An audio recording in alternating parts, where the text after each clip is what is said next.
Okay, so we're studying Yesod. Yesod means foundation. It's right there. Alright, so we're studying Yesod. Yesod means foundation. Okay, we're coming out of Malchut. Malchut meaning kingdom. Everyone, kingdom. Alright, so we spoke last week. We're not going to go over everything. Just a very quick reminder to you. We spoke last week about Yesod, the foundation. The root is Sod, meaning counsel. That Yesod is the power to contact, to connect, to communicate with reality, with Hashem. Now when we say things like to connect with reality, I will speak to this often. I will remind you of, and I suggest that you watch sometime the movie The Matrix. Because this is Jewish thought.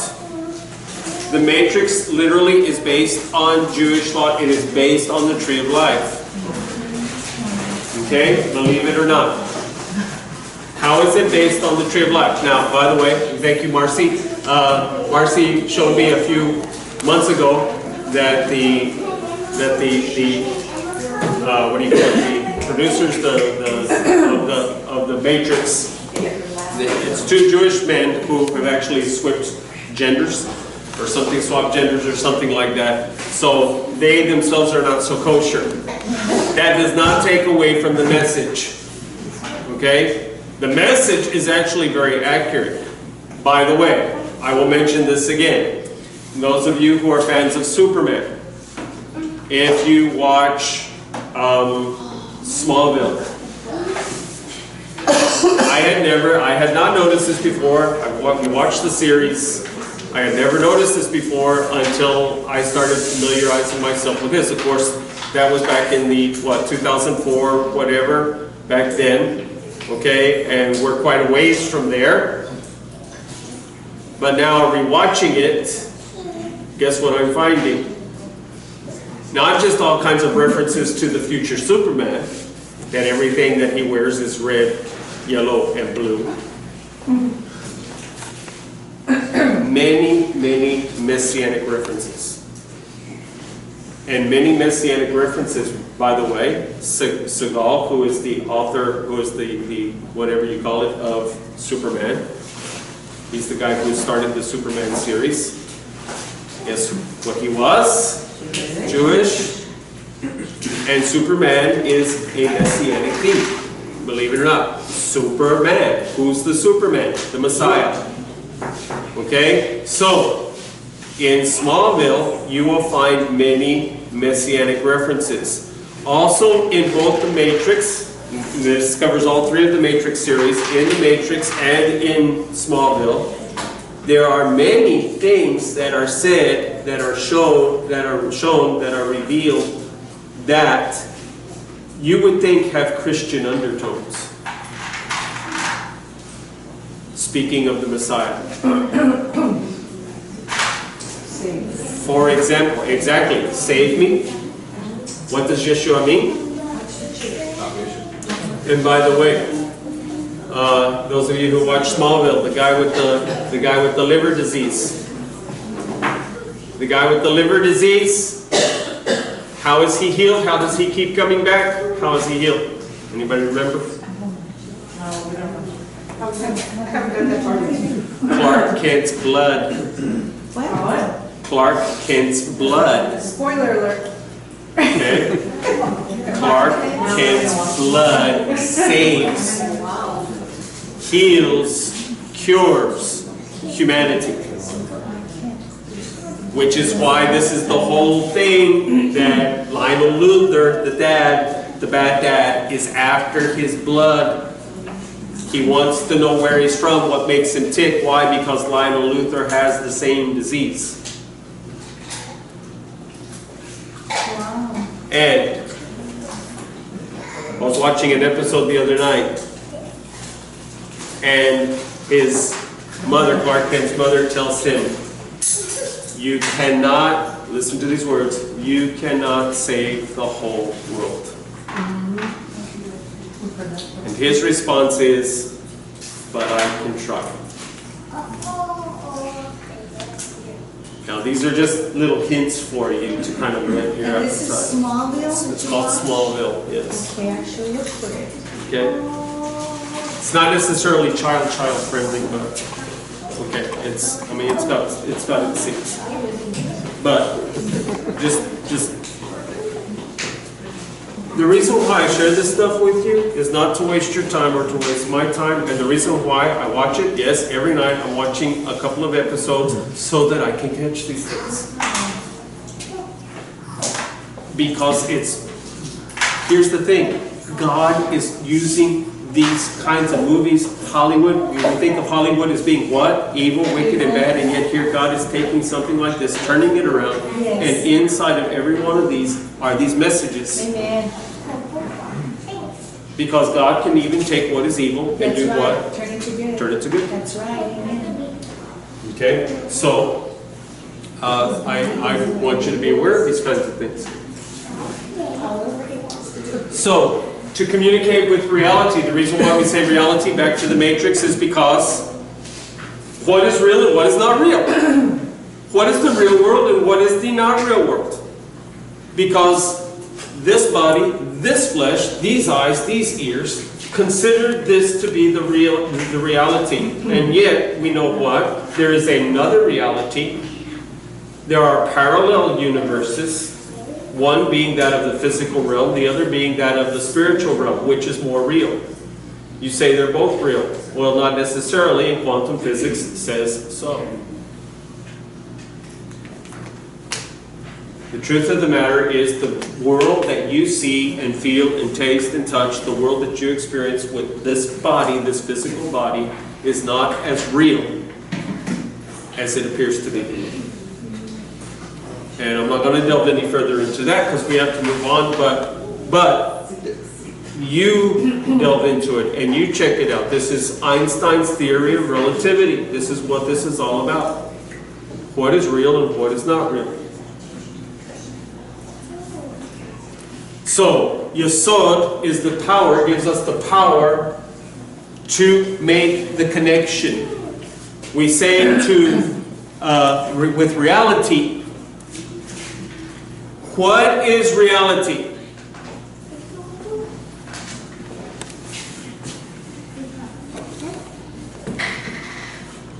No, that's not realty, all right, Glenn? Reality. What is reality? Information? Are you real? Am I real? Are we really here? Do we really exist? These are but not necessarily. She said, I think, because I am. Little Nietzsche here. All right? But not necessarily. You've been in our Judaism 101 classes, and what did we discuss? Where do we exist? Within God. I.e., what did you say, Marcy?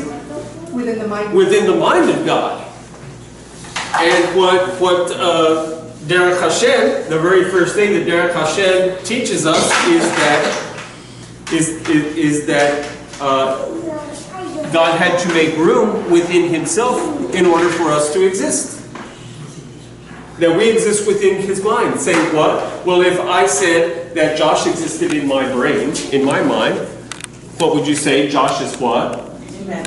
He is a figment of my imagination. He's my imaginary friend.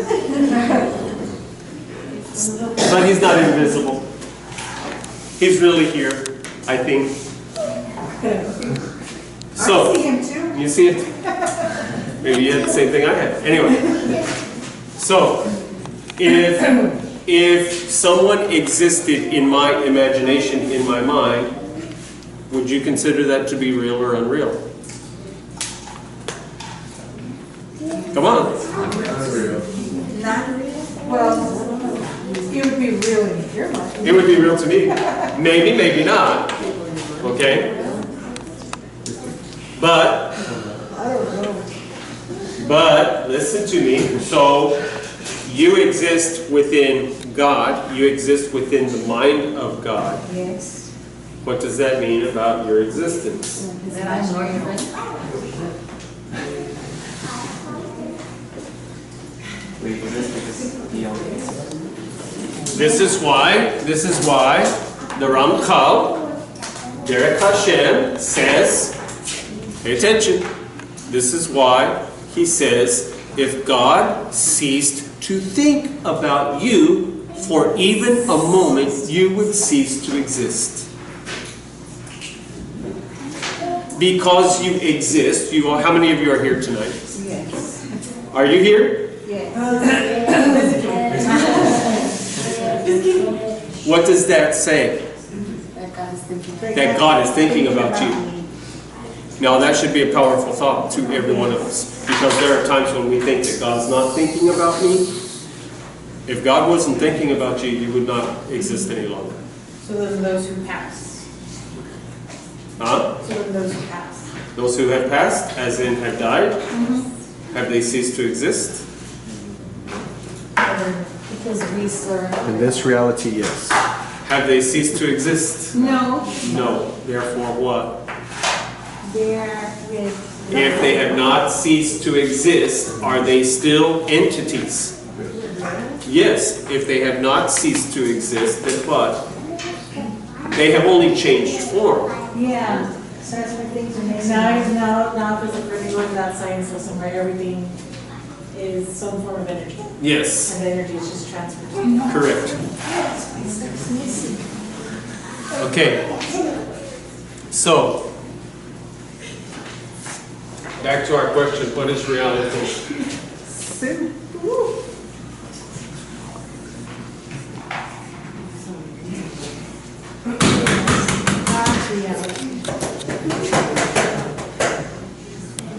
This is reality.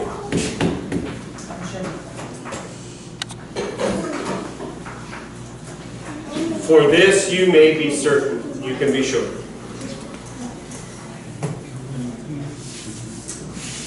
What? God exists. Whatever all the other thoughts, all the other philosophies, all the other sciences, this is certain. Now you go back to the premise. Yesod is the power of the soul to contact, to connect with reality, i.e. what? God. Hashem.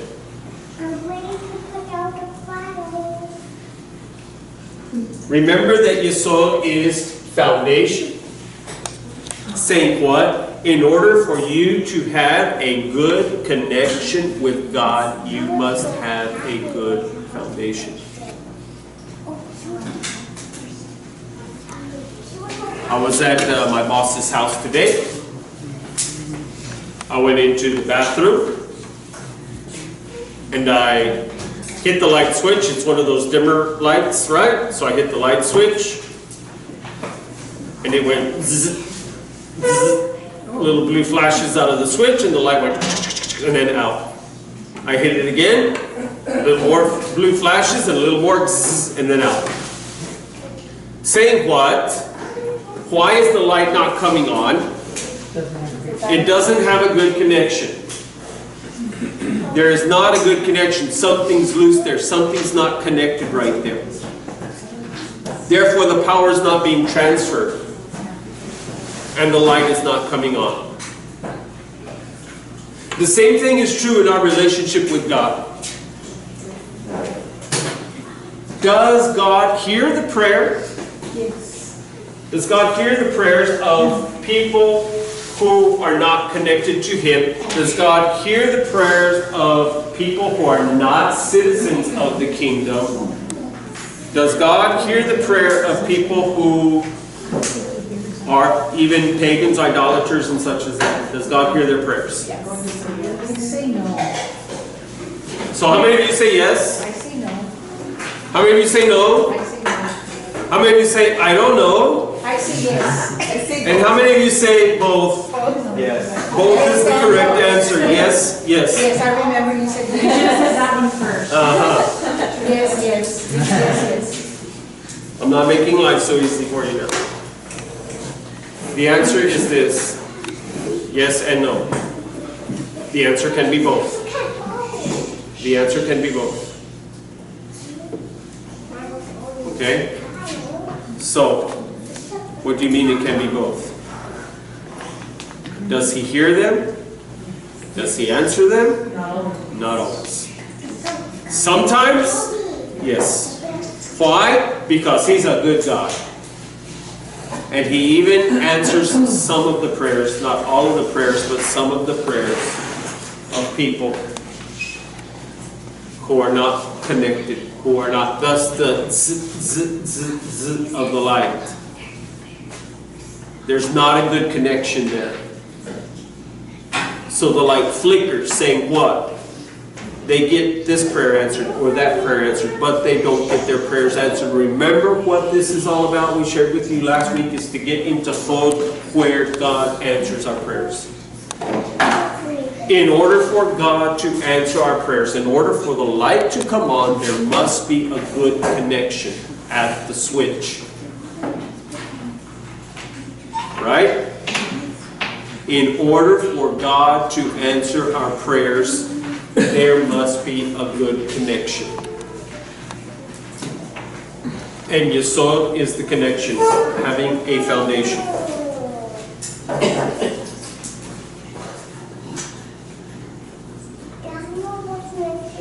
Remember that Yesod is the only pathway out of Malchut. The only way we can make progress is to have a good foundation. The only way out of Malchut, remember the tree of life,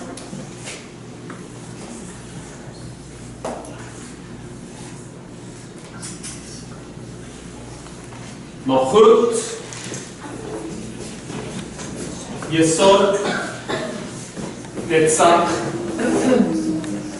Chod. And up the middle is Tiferet. And this is the realm of the Messiah. So what? The only way out of Malchut is where? To Yesod. You cannot get out of Malchut any other way. Saying what? If you're going to have any kind of connection with Hashem, you must have a foundation.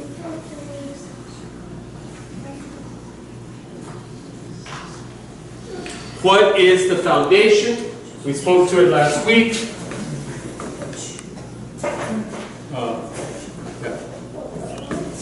Great. Covenant.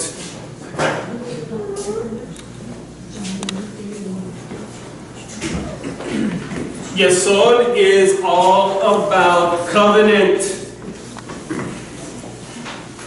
That you are in a covenant with God. If you want to have a good connection with God, you must be in a covenant with God.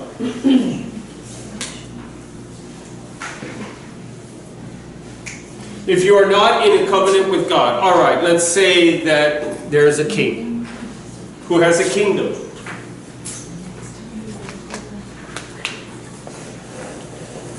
And the kingdom is taking requests.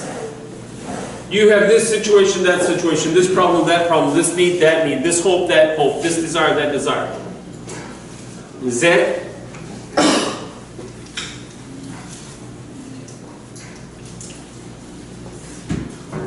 Whose request is he going to take first? That of a citizen or that of a non-citizen?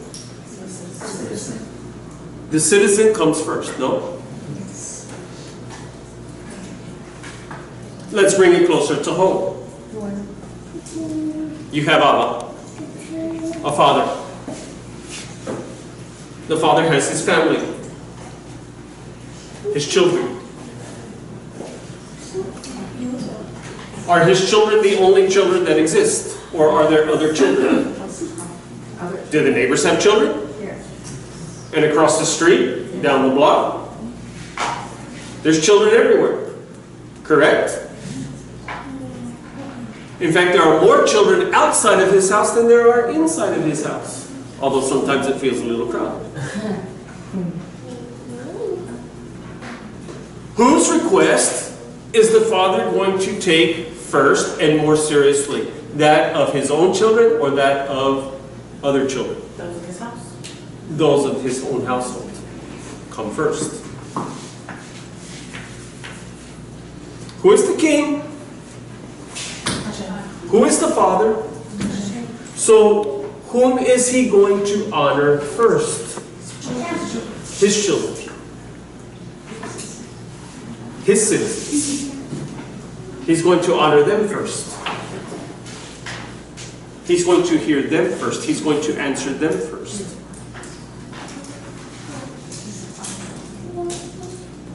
This is what Yisod is all about. What? Say what? How do you become a child of God?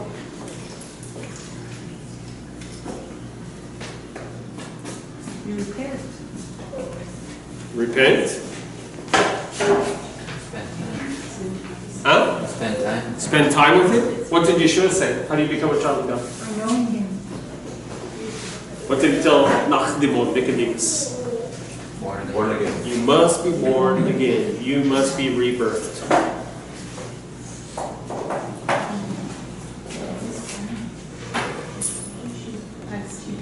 Okay? You must become a citizen. And this being born again,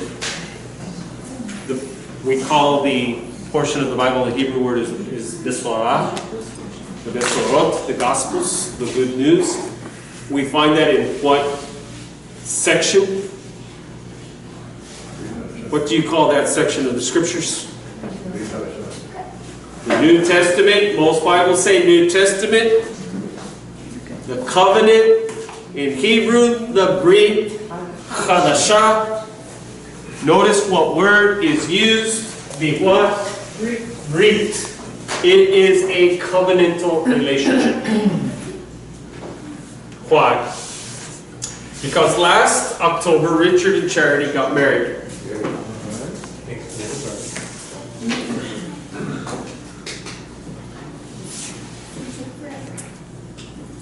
And when they got married, up on the stage in front of them was a paper called the Ketubah. Everyone say Ketubah.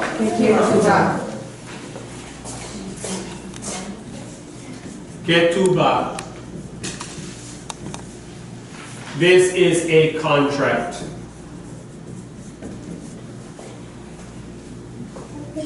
And the Ketubah was read before them, correct? The Ketubah was read. As soon as the Ketubah was read, what happened? Richard came up, took a pen, and signed his name to it. Then Charity came up, she took the pen, and she signed her name to it. Saying what? Believe it or not, a Ketubah is a legal and binding contract. Why? Because there were two involved, right? Two testators, two in the covenant, two involved in the covenant, two making a pact, a promise with each other. And 150 witnesses. It is a legal and binding contract. What does the Ketubah do? It states this part and this part. This is the part of the husband and this is the part of the wife. By the way, Torah is our Ketubah.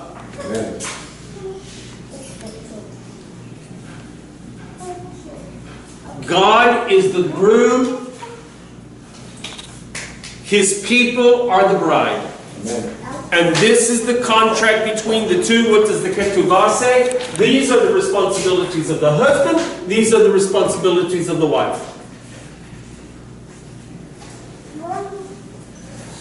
What does Torah do? It explains to us these are the responsibilities of Hashem and these are the responsibilities of His people.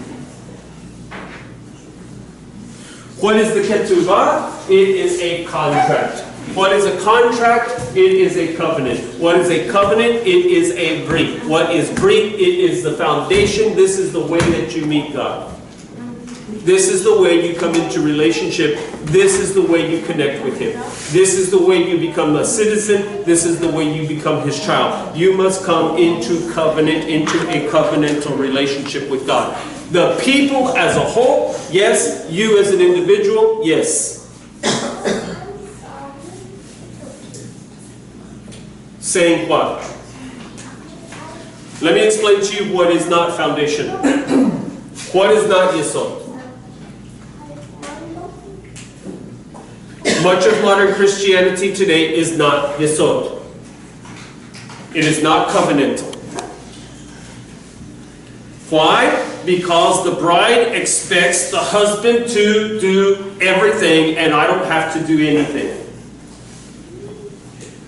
Now, if you go talking about this in most evangelical Christians, they're going to accuse you of having a salvation by works mentality, philosophy.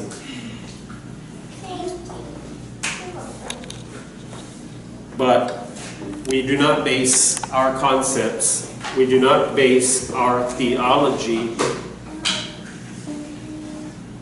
on Western or Gentile or Christian understanding. We base it on the examples that were set for us where? In the Torah. What is a covenantal relationship? What is a marriage covenant?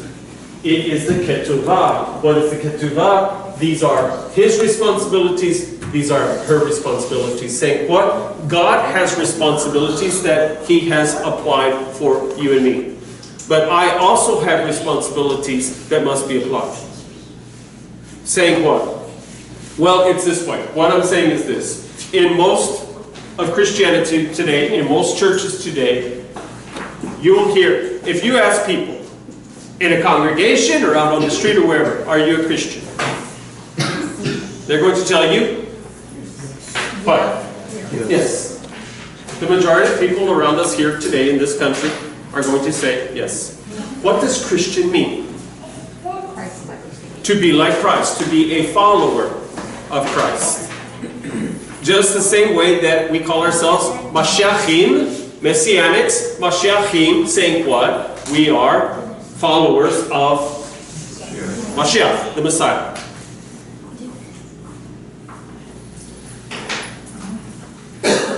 If you were to ask a person, what makes you a Christian?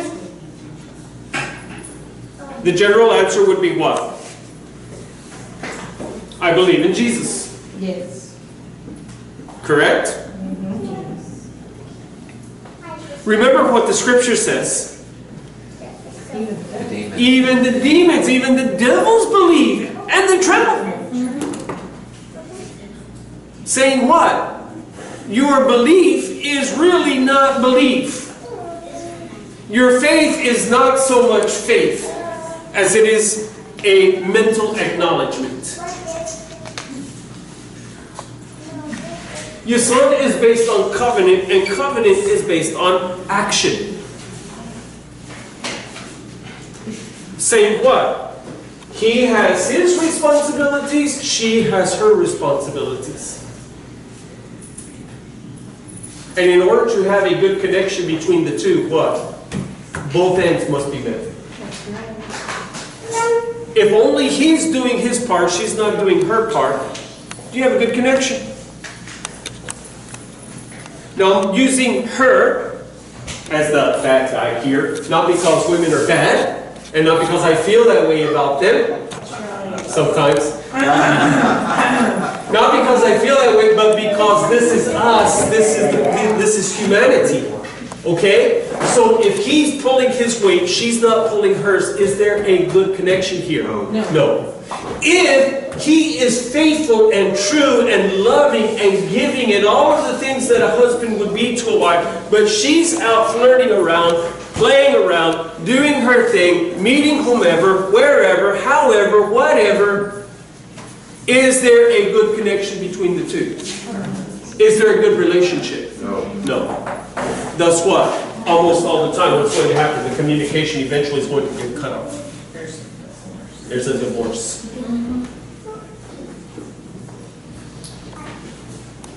And if it happens before the marriage, what? They don't even make it to the altar. Saying what? A person who says that they are a believer, and yet there's no demonstration of that belief.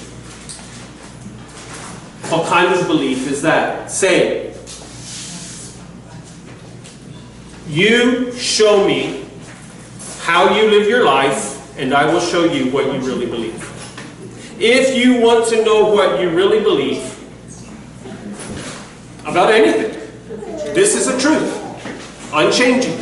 If you want to know what it is that you really believe, look at your life and what you're doing. This is what you really believe. So people who say that they believe in God, that they believe all of these things, but they're doing this and they're doing that, they're living this way, they're living that way, they're whatever and however, and all of these kinds of things, then that's not what you really believe. Because I'm going to tell you something. You see, I really believe that there's electricity running through this light bulb.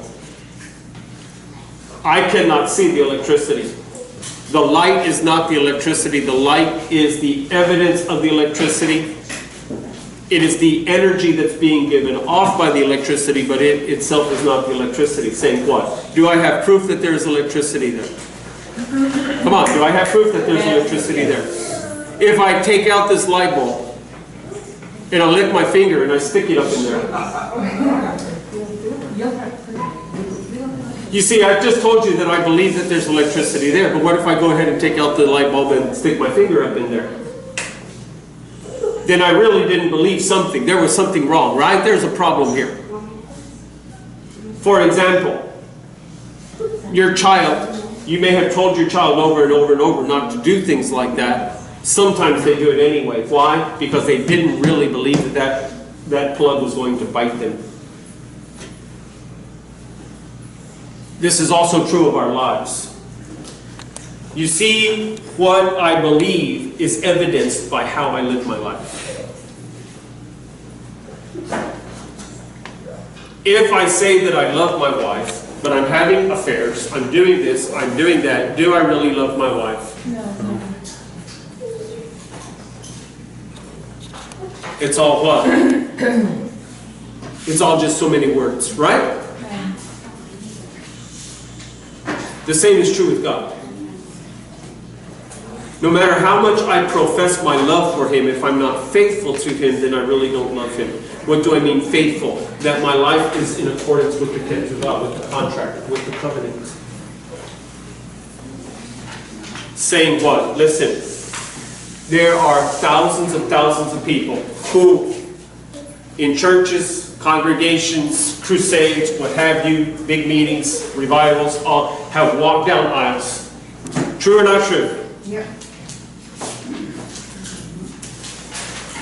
What is the evidence of the reality of the spirituality of this?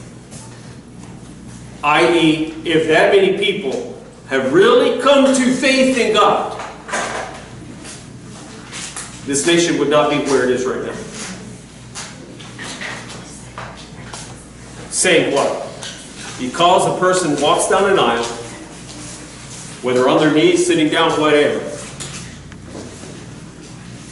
Because a person walks down an aisle and prays a prayer and says that they believe something is not salvation. Now once again, evangelicals are going to say what? I'm teaching a works, salvation by works theology. No. But that's part of... That is part By of... their fruits you shall know them. Sure, by their fruits you shall know them. Exactly. Because everybody produces fruit of one kind or other.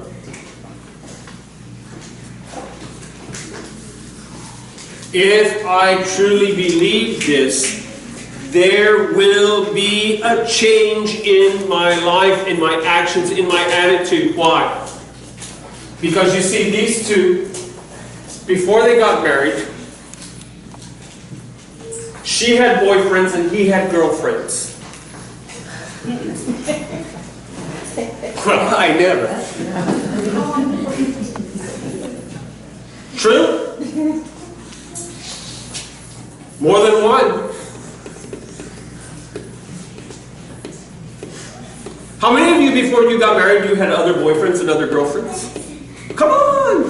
I did. You never had a crush on anybody? You never loved anybody? I had a crush, but I couldn't have a boyfriend. My dad was too strict.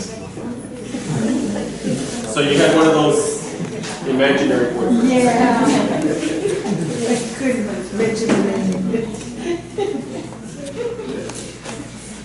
Okay, listen. But when it came to the covenant, what happens? When it comes to the covenant, to the ketubah, what happens? What happens to all those other boyfriends and all those other girlfriends? You turn away from them.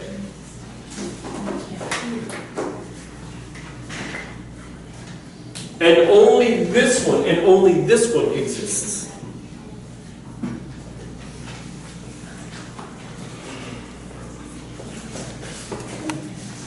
This is the way it is. This is the way it's to be.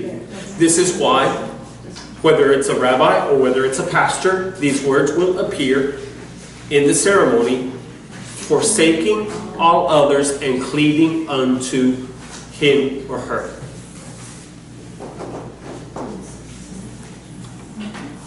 Now you tell me, in much of modern Christianity today, not all inclusive, but much of modern Christianity today, is that the type of covenant that there is? No. Is that the kind of churning? Huh? It's so easy to get married and get divorced. So easy. Correct. Okay. Correct. Yes, it is. So let me ask you, that brings up this question. Was it true love? No. Is that faithfulness? You see how this applies. You see how the marriage relationship applies to your relationship with God.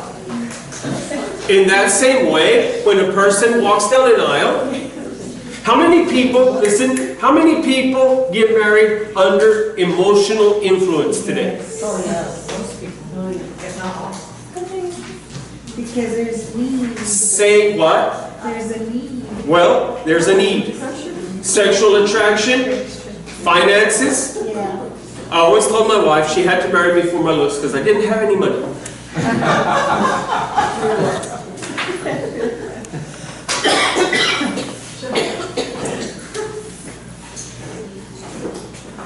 Whether it's sexuality, you see, most people, the vast majority of people who get married today, get married out of lust, not love.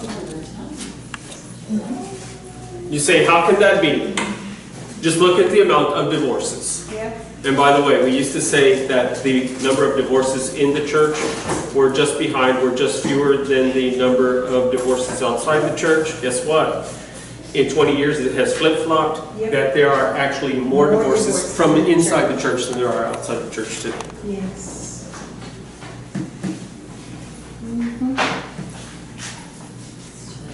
Saying what? Is this love? Is this faithfulness? Is this dedication? Is this a true covenant? If you made any other covenant, would you be able to get away with this stuff?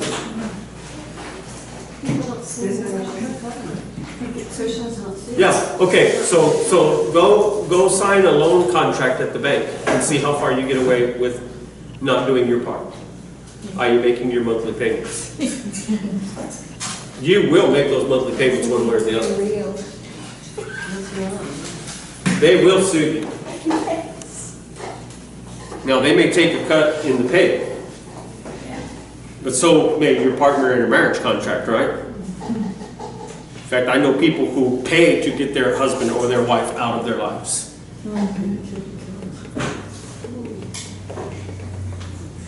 What I'm saying, what this is all about is what kind of a contract is this? What kind of a covenant relationship is this? It's not one. That's exactly it. It's not one. Simply because a person goes down and makes an acknowledgement that Yeshua is Mashiach. This is why he says what? Many shall come and say, Lord, Lord. And he will say what? I do not know who you are. Why? Well, that's like walking down the street and all these women coming after Joey, after Joey saying, hi honey, hi sweetheart, hi dear, hi whatever. And Nora's looking at him like, and Joey's like, what? I don't know who those are. Never seen them in my life. That's because Joey's such a dog.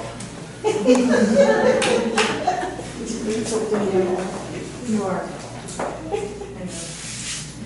So Yeshua is saying the same thing. These people are coming out of the woodwork saying, Lord, as though they know him, as though they have a relationship with him. And he's like, I've never been in this with you. I don't have this with you. I don't know who you are. That's right. This is a very dangerous thing. Yes. This is why Kepha, Peter, says to make certain, to make clear your position with Mashiach. Know where you stand. To make your salvation certain. You need to know that you are in a covenant relationship with him. How do you know that you are in a covenant relationship with him? Show me how you live and I will show you what you believe. Amen. Look at your life and how you're living your life and your actions, and that speaks to how you really believe. Because what you do, that's what you really believe.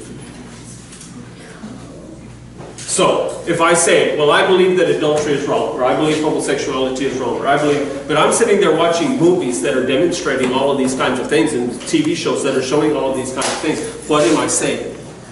Am I not giving acquiescence to it? Am I not allowing that to come into me, into my heart, into my eyes, into my mind, into my thinking process? This is why in Orthodox homes, by the way, guess what? In Orthodox Jewish homes, guess what? Most of them do not have TVs. Nor do they have computers.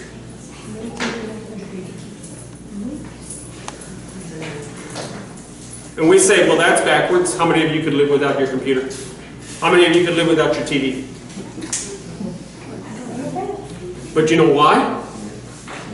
Because they do not want themselves, nor do they want their spouses, nor do they want their children taking in those aspects of the world. Why? Because they believe that's a wrong lifestyle. Therefore, they will not even watch it happen. How do we react to this? Wow. You see, this is like when we would occasionally go down to the island, go down to the beach, and we would be sitting there and we would try to get away from people. Why? Well, because my wife would look at the guys passing my phone.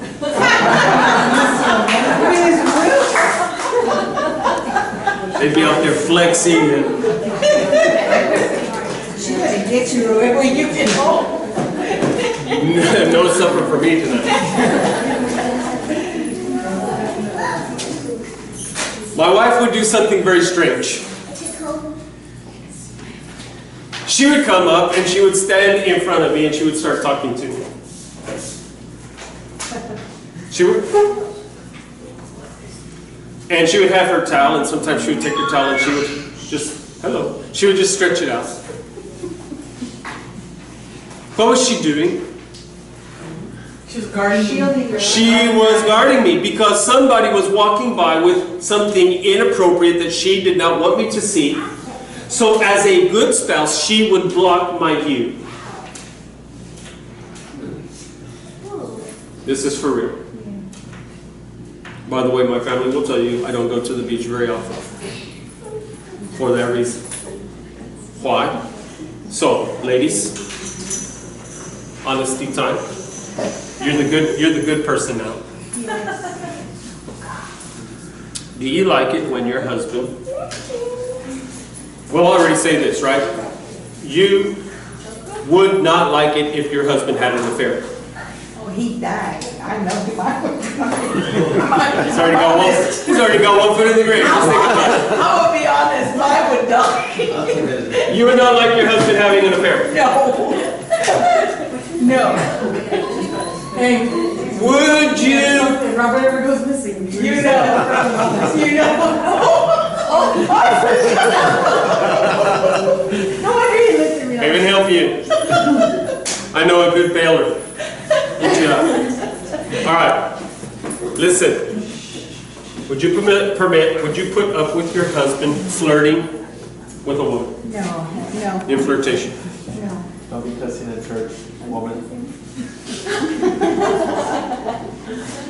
No.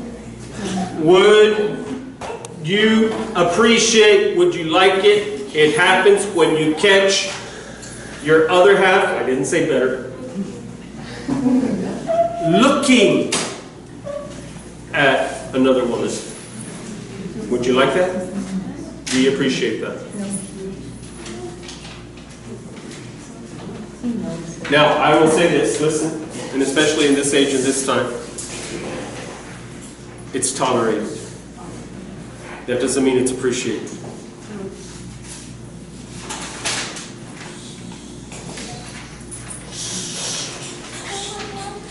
Do you remember what Scripture says, what Yeshua himself said concerning adultery?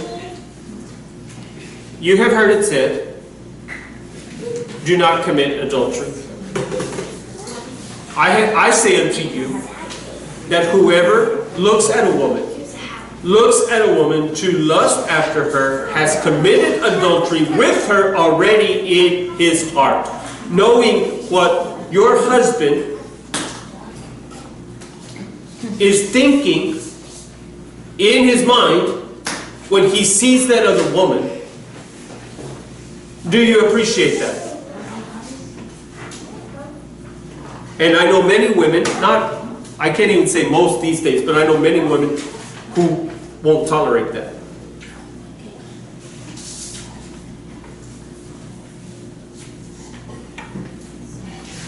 Now you take everything that I've just said in the last 5 minutes and apply that to your spiritual relationship with God.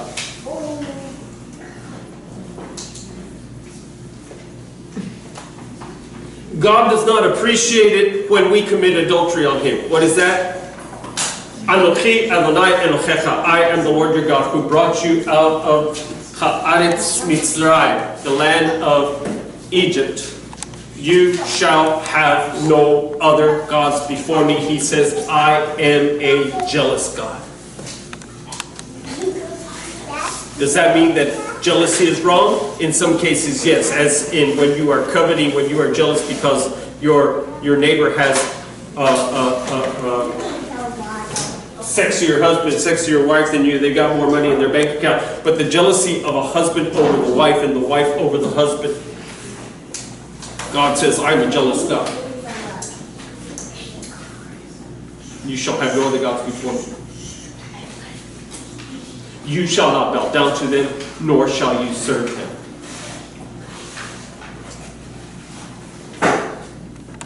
So just as you would not tolerate your spouse having an affair, committing adultery on you, neither does God. Even as you would not put up with your husband or your wife flirting in a flirtation with another man or another woman, do you suppose that God puts up with you and me in flirtation with the things of this world? Because this world is the other woman.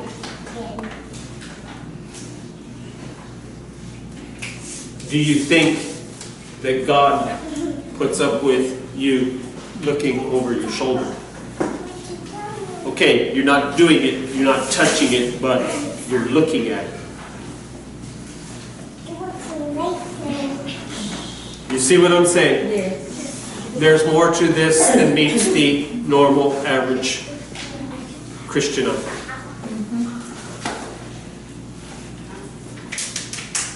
It's called a statement of faith.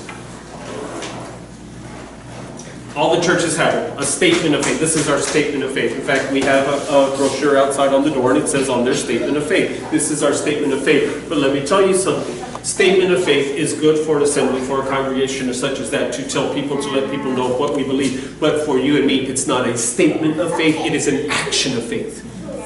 It is an act of faith.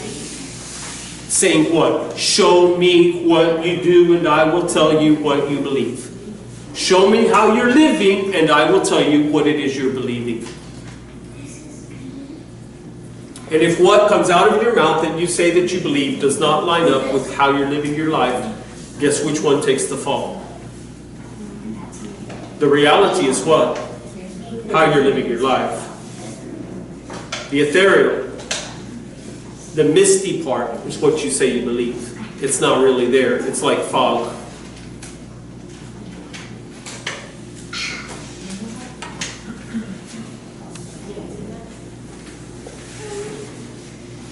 By the way, do you know how to change what you believe? 2 steps to change what you believe. Number 1, change your mind. Number 2, change your lifestyle. When you change your lifestyle, it will change your belief. If you don't change your lifestyle, your belief has not changed at all.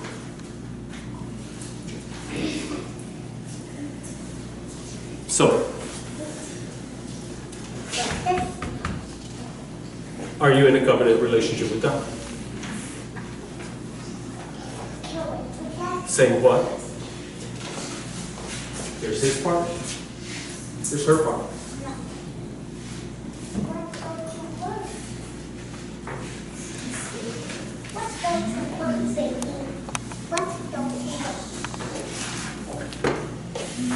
What happens when a husband and wife get married?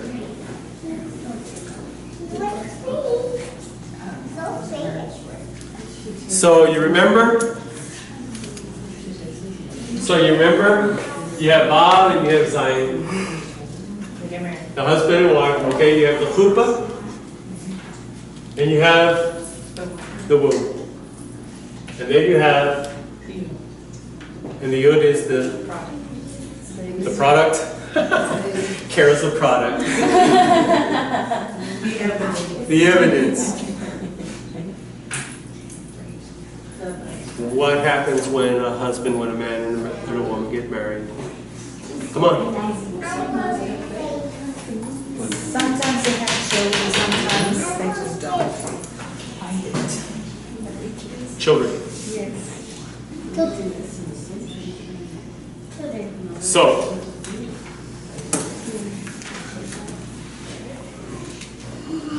purpose of covenant?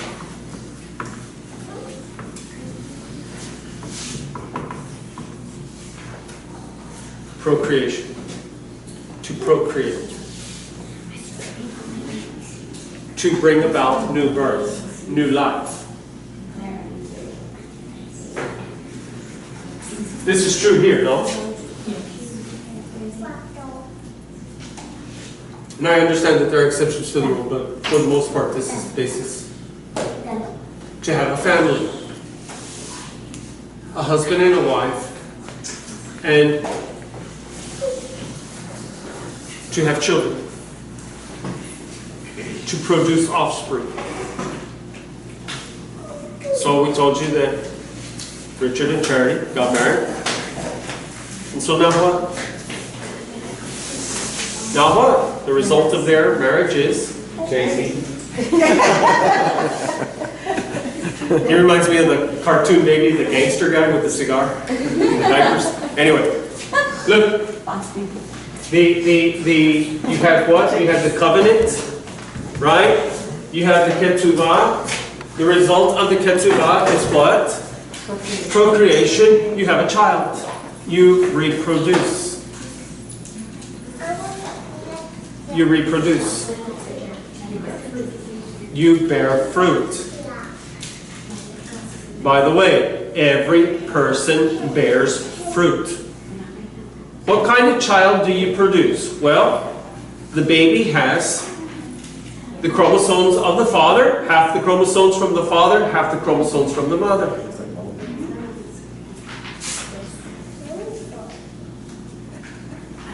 This is what makes the child. Saying what? The child is of what the parents are.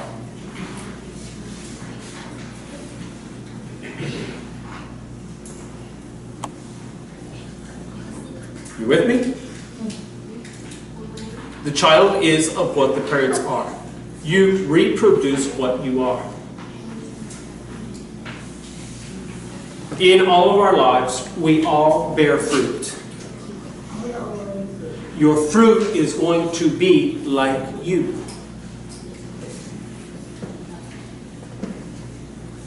So that, Yeshua says, a good tree can only do what? Produce good fruit. An evil tree can only produce evil fruit. You're going to produce what you are, but you're going to produce. You're going to produce something. Saying what? Every person in here, every single person in here influences other people. You have an influence on other people, either for good or for evil.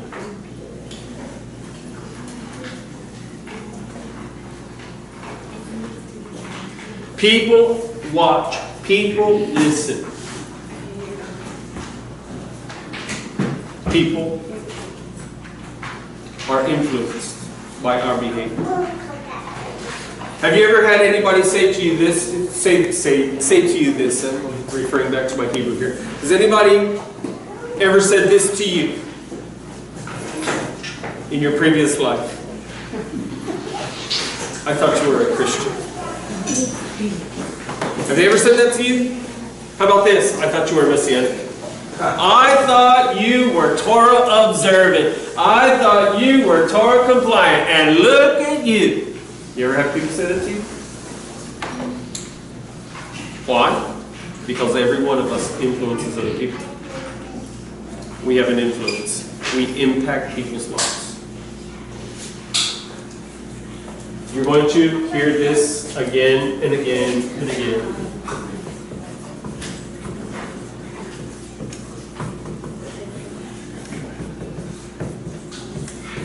No person, no man, no person is an island.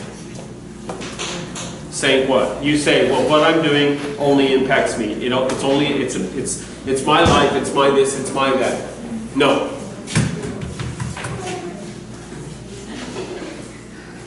What you do has influence, has impact on Malchut, on the kingdom. And remember that Malchut, listen so we can close. Remember that Malchut entails what? It involves what? What is the realm of Malchut? All of creation. All of creation. It is not just mankind, nor is it just the universe, but it is all of creation. That includes what? Even the Malchim, even the angels are in Malchut. Is God not their king? Does the scripture say that even Hasatan and even the demons will bow down, that every knee will confess that Yeshua is Lord? Does the scripture not say this? Yes. So then are they not in Malchut? Yes. Yes, they are in Malchut. Saying what? The rabbis teach us this. The things that happen in heaven have an influence, that happen in that realm have an influence in this realm. And the things that happen in this realm have an impact in that realm. Say what? The things I do and say not only impact the physical realm and this realm around me, but it even impacts all the way up to heaven. Imagine that. Do you know that the words that come out of your mouth impact even the angels of heaven? The actions that we do impact the angels of heaven. You see, you will also hear this, and the closer we get to Netzach, the more you're going to hear this as we go through Netzach. The closer we get to Chol, the more you're going to hear this. It's not about you. It's not about me. I am not here for me. You are not here for you. We are here for this purpose, the King. It's about the King.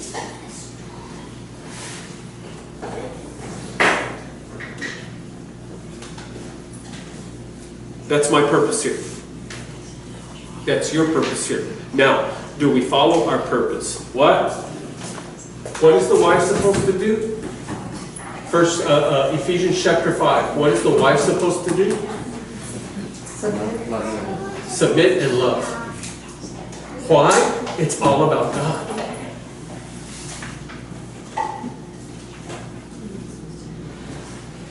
And what is the husband supposed to do? to love. Does God love you? Do you submit to Him? Does God love you? Do you honor Him with your love, with your life, with your thoughts, your actions? Go back and read Ephesians chapter 5. This is important stuff because without the foundation, what? Remember what I said? If she's not doing what she's supposed to be doing, if she's dishonoring Him, if she's disloyal to Him, if she's unfaithful to Him, is there communication here? Does that mean that he never talks to his wife? Does he talk to her? Sure. But how does he talk to her? And usually what is the conversation about? Get it straight, right? He's telling her what? Cut it out. You know what God's telling us a lot of the time? Cut it out. Straighten up. You're in a relationship here. It's not like you were 16 or however and every guy in town is available and all of these kinds of things. And I'm not talking just to the women. We're the bride. Would it be fair to say that that's why men have it harder? Because we are, okay, marriage is the example for our relationship with Hashem. But with men, you have to play both roles. You have to learn to be the husband and to be the wife.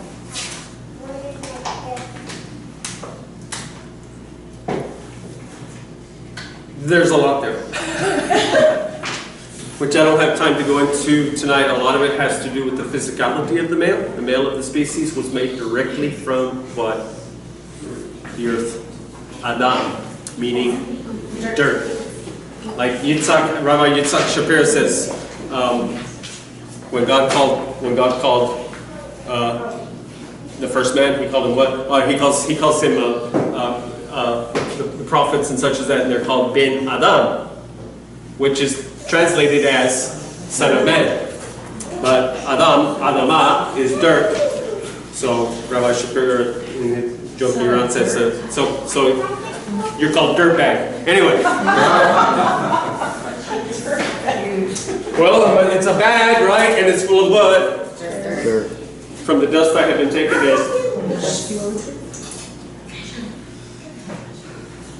So there's a physicality about the male. There's also a spirituality, a higher tone of spirituality within the woman than there is within the man. This is why there are more women in churches and synagogues than there are men. So, anyway, where was I? What was I talking about? So, if there's this disturbance going on here, is there going to be a communication? So, do you think the husband, most husbands, do you think that they're going to just co-op, acquiesce, give in, give the wife whatever she wants? If it's a good husband, I'm sorry, what did you say? is a good husband, if the man is a good husband and she is messing around, messing up, is he going to acquiesce to her, give her her desires, what she wants, or whatever? No. We call that being an enabler. Yeah, It doesn't work, and God's not an enabler. that's right. So guess what he does? We're messing up. He breaks off the communication. And he speaks to you, for the most part, concerning what? Straighten up. Get it right. You're in a relationship with me. Does that mean that the husband never gives anything to the wife? No. But what? Sparingly. What about a father and child? A parent and a child?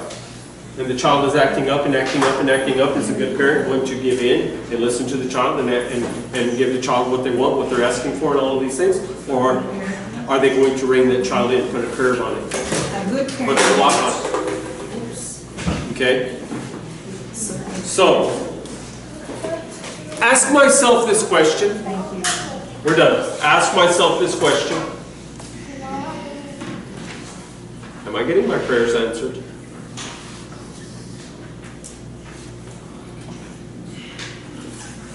Are my prayers getting answered like this? One there. One there. One there. Or am I getting my prayers answered?